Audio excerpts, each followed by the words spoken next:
ভগবান শ্রীকৃষ্ণের পবিত্র জন্মভূমি হল মথুরা। ত্রেতা যুগে এই স্থানটির নাম ছিল মধুবন। আর এখানকার রাজা ছিল শ্রী রামচন্দ্রের ছোট ভাই শত্রুঘ্না। কালের পরিবর্তনের সঙ্গে সঙ্গে এই স্থানটির নাম হয় মধুপুরা, আর এরপর এখানকার নাম হয় মথুরা। আনুমানিক প্রায় ৫,৫০০ বছর আগে ভগবান বিষ্ণুর অষ্টম অবতার ভগবান শ্রীকৃষ্ণের জন্ম হয় এই মথুরায়। আর তার জন্মের সাথে সাথে ব্রজবাসী পরিচিত হয় তার অপূর্ব লীলার সঙ্গে। আমরা আজকের এই পর্বে তোমাদেরকে সেই মথুরার সঙ্গেই পরিচিত করাবো। তো আজকে আমরা বেরিয়ে পড়েছি মথুরা ভ্রমণের উদ্দেশ্যে। বৃন্দাবন থেকে আমরা পুরো মথুরা ভ্রমণ করব। তো কত কি খরচা হয় সমস্ত ডিটেলসে বলে দেবো। আমরা এই অটো করে ঘুরছি। कहाँ कहाँ जाएंगे?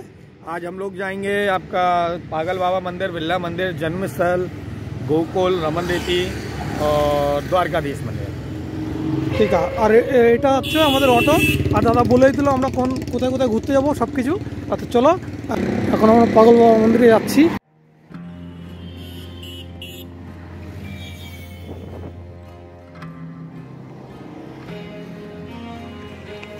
যে সামনে যে মন্দিরটি দেখতে পাচ্ছ এটি হলো পাগলা বাবা মন্দির। আর এই মন্দিরটি বৃন্দাবনের মধ্যে পড়ে।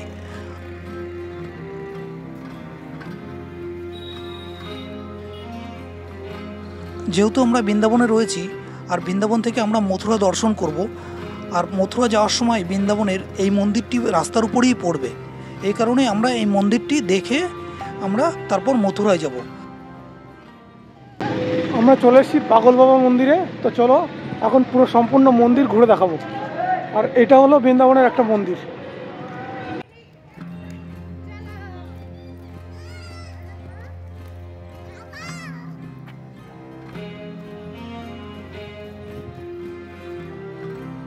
আর প্রথমে ঢুকে এরকম দেখতে পারবে এটা হলো মাতা সুদেবী কুণ্ড। আর ওপাশে একটা শিব মন্দির রয়েছে। এই হলো কুণ্ড। জল বেশি নেই, এখন জল কম আছে। আর এই হলো সামনে পাগল বাবা মন্দির। মন্দিরটা বিশাল বড়, সামনে দেখতে পাচ্ছ। আর মন্দিরের সামনে এরকম একটা গার্ডেন করা আছে। এরকম একটা গার্ডেন করা আছে মন্দিরের সামনে। আর এরকম কিছু দেবদারু গাছ এখানে লাগানো আছে মন্দিরের সামনে থেকে। আর এখানে জুতো খুলে যাওয়ার জায়গা। আর এই মন্দিরে যেতে গেলে আমাদের এখানে জুতো খুলে যেতে হবে।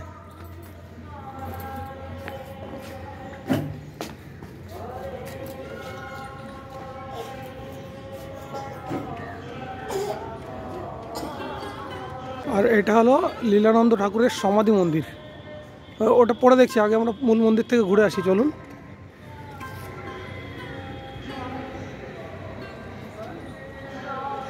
বিশাল বড় মন্দিরটা, বিশাল বড়। মন্দিরে প্রবেশ করে প্রথমে মিউজিয়াম পড়বে এই মন্দিরটির নিচে। তো চলুন, এই যে সামনে দেখা যাচ্ছে এটি হলো মিউজিয়াম। তো চলুন পুরো মিউজিয়ামটি ঘুরে দেখা যাক। 10 টাকা করে টিকিট মূল্য এখান থেকে। এই যে এখান থেকে টিকিট কাউন্টার। এই যে 10 rupees per person. 10 rupees per person. ওকে।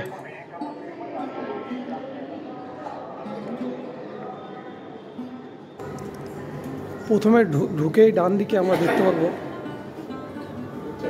বজরংবলীর একটি মূর্তি রয়েছে এখানে। বজরংবলীর একটি মূর্তি রয়েছে এখানে। জয় শ্রীরাম, জয় শ্রীরাম।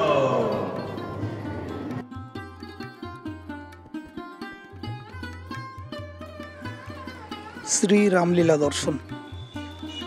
আর এখানে ঢুকে দেখতে পারবেন ভগবান শ্রী রামচন্দ্রের বিভিন্ন লীলা এখানে তুলে ধরা হয়েছে।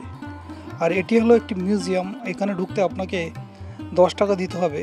এখানকার ঢুকতে গেলে আপনাকে 10 টাকা দিয়ে টিকিট করে তারপরে এখানে ঢুকতে পারবেন। মিউজিয়ামটি অনেক বড়। সম্পূর্ণ মিউজিয়ামটি ঘুরতে আপনাকে প্রায় 1 থেকে 1.5 ঘন্টা সময় লাগবে বললো।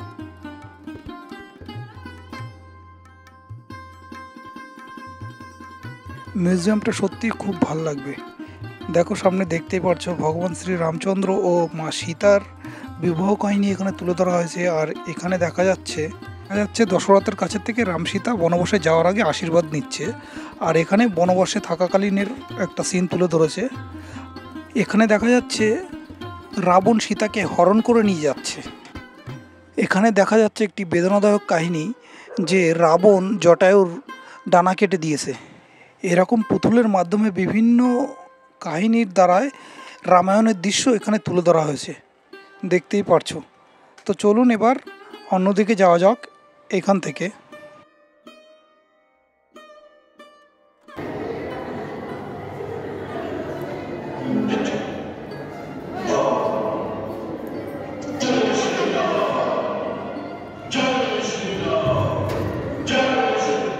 মন্দিরের মধ্যে সুন্দর সুন্দর মূর্তি করা আছে, আর এই ঘরে ভগবান শ্রীকৃষ্ণের জন্মের কাহিনী এখানে তুলে ধরেছে। চলুন দেখা যাক। যখন ভগবান শ্রীকৃষ্ণের জন্ম হয় তখন গোকুলে যাওয়ার সময় সেই কাহিনী এখানে তুলে ধরা হয়েছে। আর এটা হলো মাখন চুরি, এটা মীরাবাই কীর্তন করছে এখানে হরণ লীলা। এই যে এখানে লেখা রয়েছে বস্ত্রহরণ লীলা এখানে তুলে ধরা হয়েছে। নটখট কৃষ্ণ, রামেশ্বরমে যে শিব পুজো করে ভগবান রাম, সেই রামচন্দ্র, সেই সিন এখানে তুলে ধরেছে। আর এখানে লক্ষ্মণকে বাঁচানোর জন্য যখন সঞ্জীবনী বুটি আনতে যায় সেই সিন এখানে দেখানো হয়েছে। ছোট ছোট মূর্তির মাধ্যমে সত্যি খুব সুন্দর করে তুলে চলেছে। এটা একটা পাগলা বাবা মন্দিরের রেপ্লিকা, সত্যি সুন্দর লাগছে, খুব সুন্দর লাগছে। এই হোলি উৎসবের কাহিনী এখানে তুলে ধরেছে বাবাজির। এখানেও দুর্গাপুজো হয়, সেই দুর্গাপুজোর কাহিনী এখানে তুলে ধরেছে। আর এটা হলো নারায়ণ সেবার কাহিনী তুলে ধরেছে এখানে।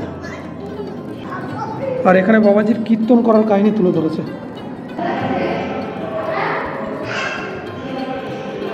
চলো আমরা পুরোটা দেখে নিলাম এই মন্দিরের। তো চলো দেখা যাক আর কি দেখা যায় এই মন্দিরের মধ্যে। পুরোটা ঘুরে নিচে সাইডটা পুরোটা ঘুরে দেখলাম আমরা। এবার দেখি উপরে যাওয়া যায় কিনা, জানি না সঠিক। তো চলুন যাওয়া যাক। এবার উপরের দিকে উঠবো আমরা।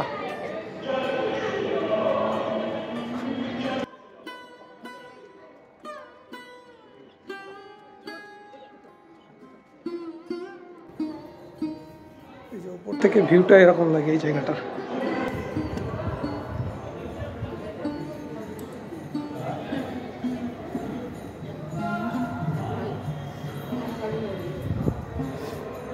বিশাল বড়, বিশাল বড়।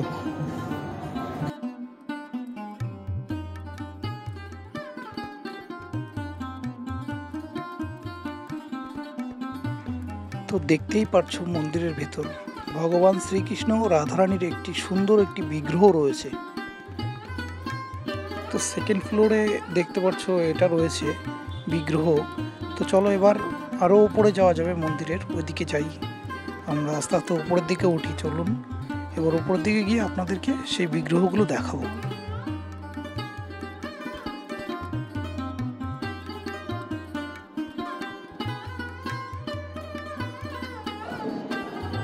তো চলে এলাম উপরে, এই যে উপরে চলে এলাম এবার।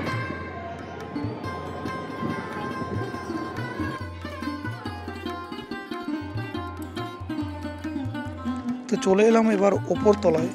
তো দেখতেই পাচ্ছ মন্দিরটি সত্যি খুবই সুবিশাল, অনেক বড় মন্দির, প্রায় 6 থেকে 7 তলার মতো হবে মন্দিরটি। এই যে মন্দিরের মধ্যে আমরা প্রবেশ করছি, সামনেও দেখা যাচ্ছে একটি বিগ্রহ রয়েছে। তো চলুন সামনে গিয়ে দেখা যাক এখানে কিসের বিগ্রহ রয়েছে।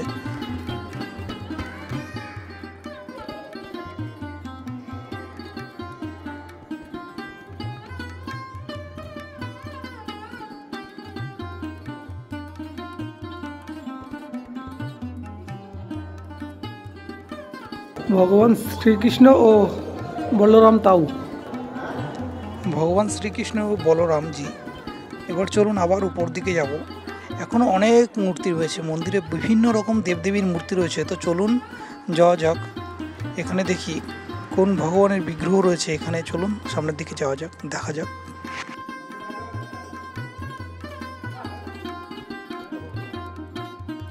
बाबा कहाँ से आए हो?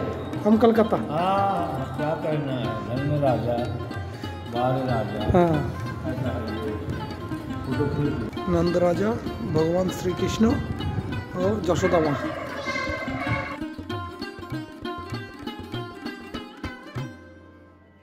এবার চলে এলাম পুরো টপ ফ্লোরে। আপনারা বৃন্দাবন আসলে এই মন্দিরটি ঘুরে যাবেন। অনেকে বৃন্দাবন আসলে এই মন্দিরটি আসে না, কারণ এই মন্দিরটি বৃন্দাবন থেকে একটু দূরে অবস্থিত, এই কারণে আসে না। সত্যি মন্দিরটি সত্যি খুবই ভালো মন্দিরটি। রাম সীতা লক্ষণ এখানে।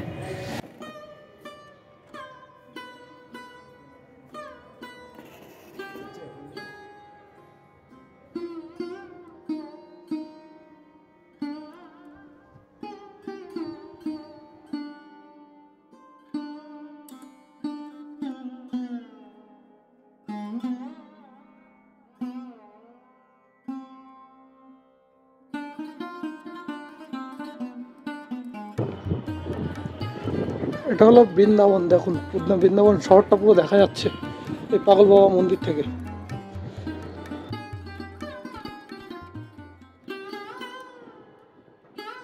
আর এদিকে হচ্ছে মথুরা। এটা বাবাজির একটা মূর্তি এখানে রয়েছে।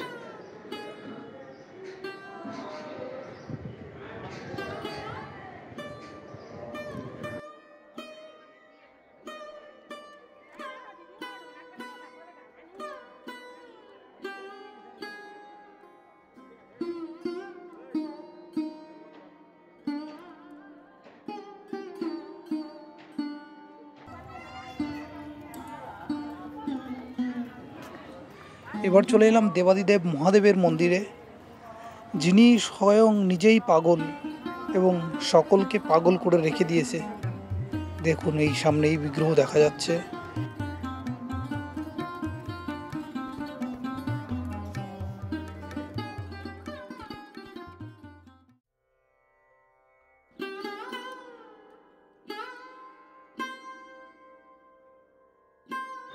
আর এবার যাচ্ছে আমরা দুর্গা মন্দির, মা দুর্গা মন্দির। যেখানে মহাদেবের মন্দির থাকবে সেখানে দুর্গা মন্দির থাকবে না, তা তো কখনো হয় না। আর এই হলো মা দুর্গা মন্দির।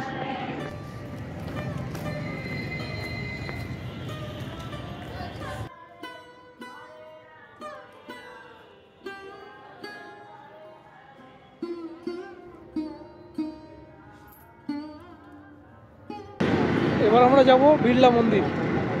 তো চলো বিড়লা মন্দির যাওয়া যাক। এবার গাড়িতে উঠে পড়েছি আমরা।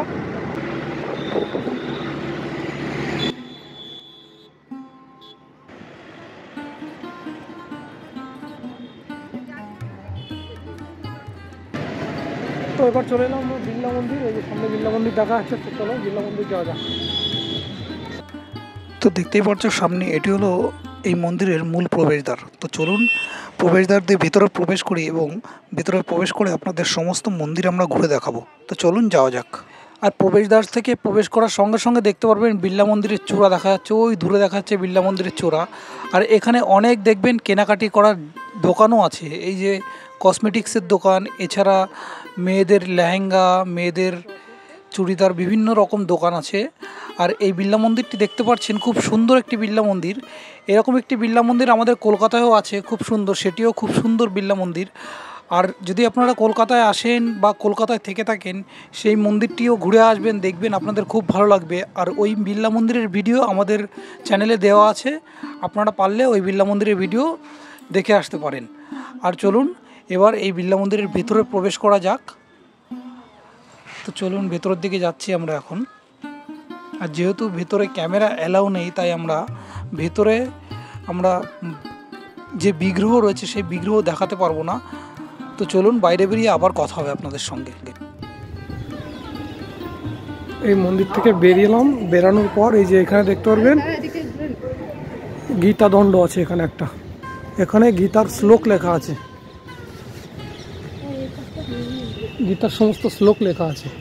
আর এটা হচ্ছে হনুমান মন্দির। চলো এক এক করে দেখবো।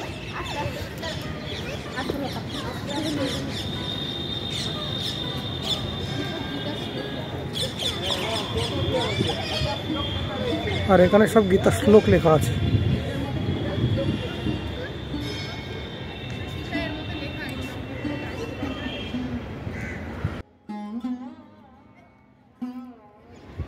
এটা হচ্ছে হনুমান মন্দির, এটা সরি।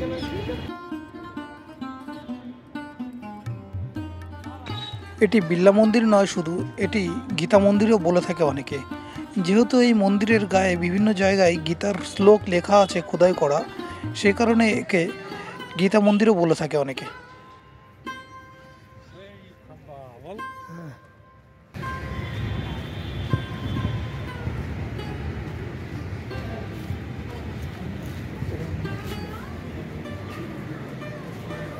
জয় বজরঙ্গী। বজরং বলির মূর্তি করা আছে এখানে একটা।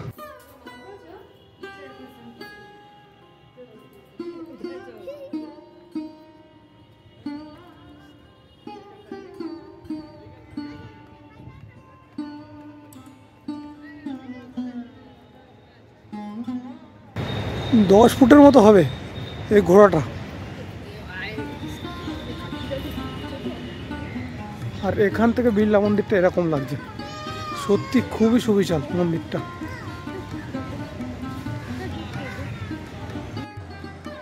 তো সম্পূর্ণ বিড়লা মন্দির আমরা ঘুরে দেখালাম আপনাদেরকে। তো চলুন এবার পরবর্তী স্থানে যাওয়া যাক। এরপর আমরা যাব ভগবান শ্রীকৃষ্ণ জন্মভূমি স্থান। এটি হলো মথুরার সবথেকে প্রসিদ্ধ ও সকলে এই স্থানটিতে আসে। আমরা সেই স্থানটিতেই যাব। এবার চলুন যাওয়া যাক ভগবান শ্রীকৃষ্ণের জন্মভূমিতে।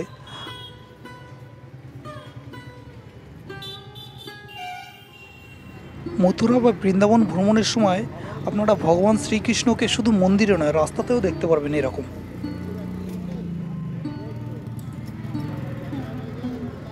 তো আমরা চলে এলাম কৃষ্ণ জন্মভূমি। এই যে আমরা এদিক থেকে আসলাম, আর এই হলো ভগবান শ্রীকৃষ্ণর জন্মভূমি প্রবেশদ্বার। আর প্রবেশদ্বারটি সত্যি সুবিশাল। আর এই দৃশ্যটি দেখে আমি সত্যি মুগ্ধ হয়ে গেলাম। এখানে দেখুন একটি গোমাতা দাঁড়িয়ে রয়েছে। যেখানে ভগবান শ্রীকৃষ্ণের জন্ম, সেখানে গোমাতা থাকবে না সেটা কখনো হয় না। আর এই সামনে দেখতে পাচ্ছ এটি হলো প্রবেশদ্বার। আর প্রবেশদ্বারের ঠিক বাঁদিকে দেখতে পারবেন, প্রবেশদ্বারের বাঁদিকে একটি অফিস রুম রয়েছে, যেখানে আপনারা সমস্ত ইলেকট্রনিক গ্যাজেট জমা রাখতে পারবেন। কারণ কোনো কিছু এই ভেতরে অ্যালাউ নেই, আপনারা এখানে জমা রেখে যাবেন। আর এই ভুলটি করবেন না, জমা না রেখে লাইনে দাঁড়াবেন না, নাহলে আপনাকে আবার প্রথম থেকে লাইনে দাঁড়িয়ে ভেতরে প্রবেশ করতে হবে। এই দেখতে পাচ্ছেন, এই যে প্রবেশদ্বার থেকে দূরে দেখা যাচ্ছে, ওই দূরে ওইদিকে গিয়েই আপনারা ভেতরে বাঁদিকে পেয়ে যাবেন কৃষ্ণ জন্মভূমি। এই স্থানে ভগবান শ্রীকৃষ্ণ জন্মানোর পর তার পিতা বাসুদেব গোকুলে গিয়ে নন্দরাজার কাছে ভগবান শ্রীকৃষ্ণকে দিয়ে এসেছিল, আর সেখান থেকে যোগমায়াকে নিয়ে এসেছিল। আর সামনে দেখতে পাচ্ছ এটি হলো জন্মভূমি মন্দির। আমরা খুব সুন্দর দর্শন করলাম, আর দর্শন করে আমরা বাইরেও বেরোলাম, আমরা দেখালাম মন্দিরটি। আর এখান থেকে আমরা যাব হলো এবার কংসের কেল্লায়। তো চলুন এবার আস্তে আস্তে কংসের কেল্লার দিকে যাওয়া যাক, ওখানে গিয়ে সমস্ত কথা হবে। কংস কেল্লা, কংসের কেল্লা এখানে ছিল। তো আমরা চলে এসেছি কংসের কেল্লায়। আর এই স্থানটি ছিল কংসের কেল্লা। আর দাপর যুগে প্রায় আনুমানিক 5,500 বছরের পুরনো এই স্থানটি। তো চলুন উপরে যাব, আর উপরে গিয়ে সমস্ত স্থানটি আপনাদেরকে ঘুরে দেখাবো। সত্যি কথা বলতে মথুরায় এসে বা কংসের কেল্লায় এসে আমার এই জায়গাটা খুব খারাপ লাগলো, যে এই জায়গাটা পরিচর্যা না হওয়ার ফলে ধ্বংসস্তূপের পরিণত হতে চলেছে। সরকারের এই জায়গাটা পরিচর্যা করা দরকার, কারণ এই জায়গাটি হিন্দু ধর্মের একটি ঐতিহাসিক স্থান, প্রায় 5,500 বছরের পুরনো স্থান। আর এই কেল্লাই কংস থাকতো, আর এখানে থেকে কংস রাজত্ব চালাতো সমগ্র মথুরার উপর। কংসের রাজত্বকালে কংসের অত্যাচারে মথুরাবাসী এতটাই অতিষ্ঠ হয়ে পড়েছিল যে কংসের পতনের কারণ হিসাবে ভগবান শ্রীকৃষ্ণের আবির্ভাব ঘটে। ভগবান শ্রীকৃষ্ণ জন্মানোর আগে আকাশবাণীর মাধ্যমে কংস জানতে পারে তার বোনের অষ্টম গর্ভের সন্তান তারই মৃত্যুর কারণ হয়ে দাঁড়াবে। আকাশবাণী শোনার পর কংস দেবকী ও তার স্বামী বাসুদেবকে কারাগারে বন্দি করে রেখে দেয়, যাতে দেবকীর সমস্ত সন্তানকে সে নিজে হাতে হত্যা করতে পারে। এরপর দেবকীর একের পর এক সন্তান হয় কংসের কারাগারের মধ্যে, আর কংস একের পর এক 7টি সন্তানকে এইভাবে হত্যা করতে থাকে। কিন্তু যখন ভগবান শ্রীকৃষ্ণের জন্ম হয় তার আগেই তখন দৈববাণী হয় যে তখন স্বয়ং ভগবান বিষ্ণু মাতা দেবকী ও বাসুদেবের কাছে এসে জানায় যে আমি আমার অষ্টম অবতার আপনাদের গর্ভ থেকেই আমি নিজে জন্মগ্রহণ করে সমগ্র পৃথিবীবাসীকে রক্ষা করব এবং মথুরাবাসীকে রক্ষা করব। এই যে গাছটি দেখতে পাচ্ছ, এই গাছটি বহু প্রাচীন গাছ। আর এই হলো প্রবেশদ্বার, আর এই প্রবেশদ্বার থেকেই ভেতরে ঢুকতে হবে। আর ভেতরে ঢুকে দেখতে পারবেন প্রায় সমস্ত ঘরগুলি প্রায় ধ্বংসপ্রায় স্তূপের পরিণত হয়েছে। তো চলুন সামনে গিয়ে আমরা সমস্ত ঘরগুলি অল্প অল্প করে দেখানোর চেষ্টা করব, যতদূর পারবো আমরা ততদূরই দেখাবো আপনাদেরকে। তো চলুন দেখা যাক। তো এটা হলো কংসের কেল্লা ছিল আগে, এই জায়গাটা কংস বাস করতো। এখন সেই স্থানটা পুরো একদম ধ্বংসপ্রায় স্তূপ হয়ে গেছে। চলো দেখো, সমস্ত ঘুরে দেখাচ্ছি আমরা। সমস্ত কিছু ধ্বংস হয়নি এখনও, কিছু কিছু জিনিস এখনও ভালো আছে। এই যে একটি জানলা দেখতে পাচ্ছ, এই স্থানটি থেকে সূর্যের আলো প্রবেশ করতো আগে ভেতরে। এই ওপর থেকেও কাচের মতো কিছু একটা জিনিস দেওয়া থাকতো, সেখান থেকে যাতে বৃষ্টির সময় জল না ঢুকতে পারতো। আর সামনে চলুন দেখা যাক এখানে কি দেখা যায়। তো চলুন আমরা সামনের দিকে এখন যাচ্ছি, দেখি এখানে কি দেখা যায়। ও এখানে রয়েছে একটি প্রবেশদ্বার, যেখানে কংসের কেল্লার মধ্যে ভেতরে প্রবেশ করার রাস্তা ছিল। এখন কাউকে ঢুকতে দেয় না ভেতরের দিকে। আর কংস এখান থেকে সমগ্র মথুরা রাজত্ব করতো। সামনে দেখা যাচ্ছে যমুনা নদী, আর যমুনা নদীর ওপরেই হলো গোকুল, যেখানে ভগবান শ্রীকৃষ্ণ ছোট থেকে বড় হয়েছিল 12 বছর পর্যন্ত। আর 12 বছর পর আবার এই মথুরায় ফিরে এসেছিল। শ্রীকৃষ্ণের যখন জন্ম হয় এই মথুরায়, এই মথুরা থেকে ভগবান শ্রীকৃষ্ণকে নিয়ে গেছিল হচ্ছে গোকুলে তার পিতা, এই যমুনা নদী পার করে। তার পিতা যমুনা নদী পার করে নিয়ে গিয়ে তার পিতার বন্ধু নন্দরাজার কাছে দিয়ে এসেছিল ভগবান শ্রীকৃষ্ণকে। আর ভগবান শ্রীকৃষ্ণ ওখানে 12 বছর থেকে আবার মথুরায় ফেরত এসে এই স্থানে এসেই কংসকে বধ করে। আর কংস হলো ভগবান শ্রীকৃষ্ণের মামা। এই স্থানে বধ করে আবার সেই এই স্থান থেকে এই স্থানে সে কংসকে বধ করার পর আবার ভগবান শ্রীকৃষ্ণ চলে যায় বিশ্রাম ঘাট। আর ওই যে বোটগুলো দূরে দেখা যাচ্ছে, এই বোটে করেই আমরা এখন যাব হচ্ছে বিশ্রাম ঘাট। তো চলুন এবার নিচের দিকে যাওয়া যাক, বোটে করে আমরা বিশ্রাম ঘাটের দিকে যাব। তো চলুন বন্ধুরা এবার যাওয়া যাক। কংসের কেল্লার ওখান থেকে যে ঘাটটি রয়েছে, ওই ঘাট থেকে আমরা বোটে উঠলাম, দেখতেই পারছো। ওই বোট থেকে আমরা উঠে যাব হলো বিশ্রামঘাট পর্যন্ত। আর এই বিশ্রামঘাট পর্যন্ত ভাড়া নেবে আমাদের কাছ থেকে 50 টাকা করে প্রতিজন। তো চলুন এবার বিশ্রামঘাট পর্যন্ত যেতে যেতে এই সফরটা আপনাদেরকে আমরা দেখাই। এবং আপনাদের কাছে যদি মুড়ি থাকে তাহলে মুড়ি নিয়ে আসবেন, এই পাখিগুলোকে খেতে দেবেন। দেখবেন এই পাখিগুলো কি আনন্দ করে খাবে, এদের খাইয়েও আপনি খুব মজা পাবেন দেখবেন। আর না হলে যেখান থেকে বোটে উঠবেন ওখান থেকেও খাবার কিনতে পাওয়া যায়, ওখান থেকেও কিনে আনতে পারবেন, 10 টাকা করে নেবে ওখান থেকে।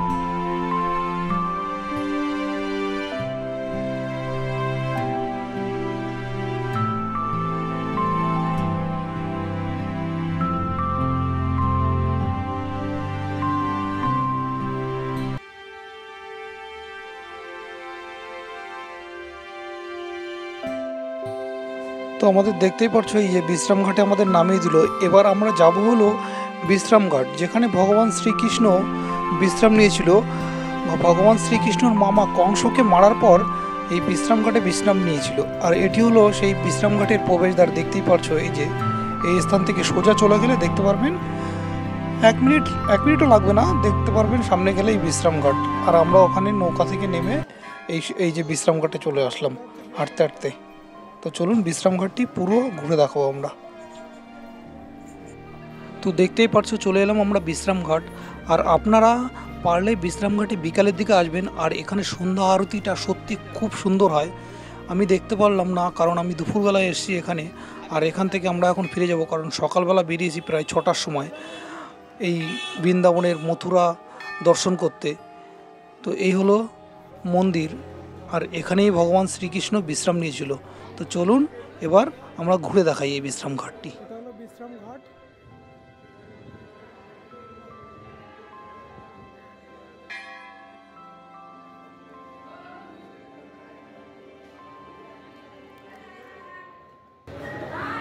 তো আমরা চলে আসলাম এবার বিশ্রাম ঘাট। এটা হচ্ছে বিশ্রাম ঘাট, কংসকে বধ করার পর শ্রীকৃষ্ণ এখানে এসেছিল।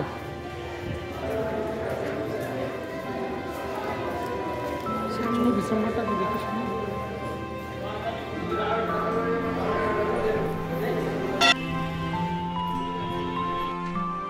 বিশ্রামঘাট থেকে একটুখানি সামনে বেরিয়েই দেখতে পারবেন সামনে দ্বারিকাধীশ মন্দির। আর এই দ্বারিকাধীশ মন্দির হলো মথুরা জেলার প্রাচীনতম মন্দির। আর এই মন্দিরটি তৈরি হয়েছিল 1814 সালে।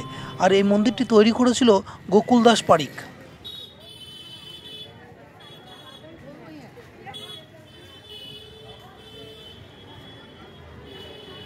তো এই চলে এলাম দ্বারিকাধীশ মন্দির, এই যে দেখতে পাচ্ছ। আর এখান থেকে একটি প্রবেশদ্বার আছে, এখান থেকে বেশিরভাগ লোক বাইরে বেরায়। আর সামনে দেখতে পাচ্ছ এটি হলো একটি জুতো ঘর, এখানে জুতো রেখে জমা রেখে আপনারা মন্দিরের মধ্যে প্রবেশ করতে হবে আপনাদের। এই সামনে দেখতে পাচ্ছ মন্দিরের মূল প্রবেশদ্বার। তো চলুন এবার মন্দিরের মধ্যে প্রবেশ করব আমরা। আর মন্দিরের মধ্যে প্রবেশ করে আমরা পুরো মন্দির দর্শন করাবো এবং ভগবানের বিগ্রহ দর্শন করানোর চেষ্টা করব আমরা।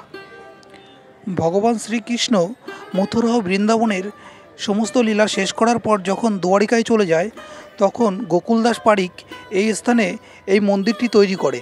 আর তখন এই মন্দিরটির নাম দেয় দ্বারিকাধীশ মন্দির।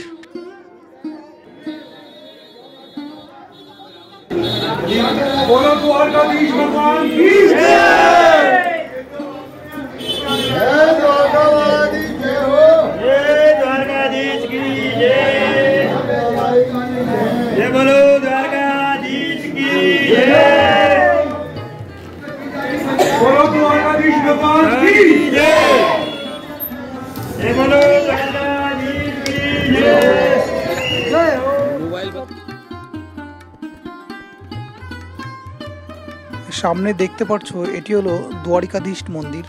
আর এটি হলো মথুরার একটি প্রাচীনতম মন্দির।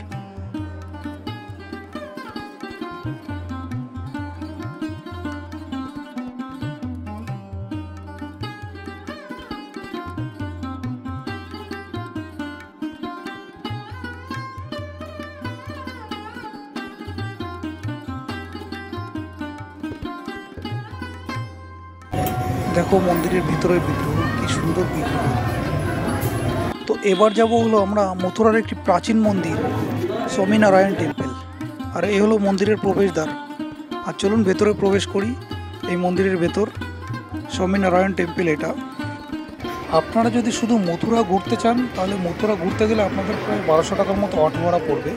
আর এই অটো আপনারা বৃন্দাবন থেকে যদি বুক করেন তাহলে 1200 টাকার মতো পড়বে।